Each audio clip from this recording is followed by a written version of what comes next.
2 दिवसांनी होणाऱ्या विधान परिषद निवडणुकीचं काउंटडाऊन आता सुरू झालंय। 12 जुलैला विधान परिषदेची निवडणूक होतीये आणि सगळे पक्ष आपापल्या आमदारांची रंगीत तालीम सध्या घेत आहेत। शिंदे गटाची रंगीत तालीम आज होतीये, तर भाजप उद्या आपल्या आमदारांची रंगीत तालीम घेईल। तिकडे ठाकरे गटानं विधान परिषदेच्या निवडणुकीसाठी आपल्या आमदारांचं स्नेहभोजन आयोजित केलंय।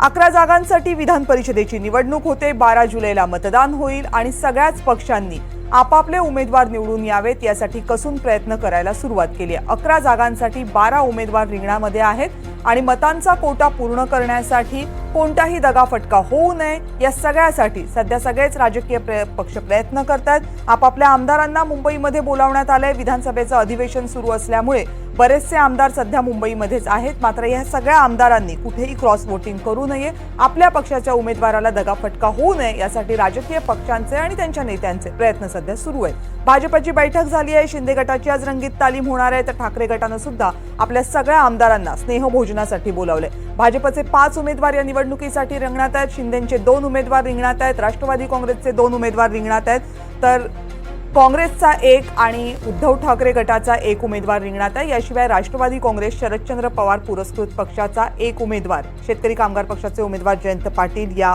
निवडणुकीमध्ये रिंगणात आहेत। या 12 पैकी कोणत्या 11 आमदार हे निवडून जातात विधान परिषदेवर आणि कोणत्या एका उमेदवाराला घरचा रस्ता पकडावा लागतो याचा निर्णय 12 जुलैला होईल।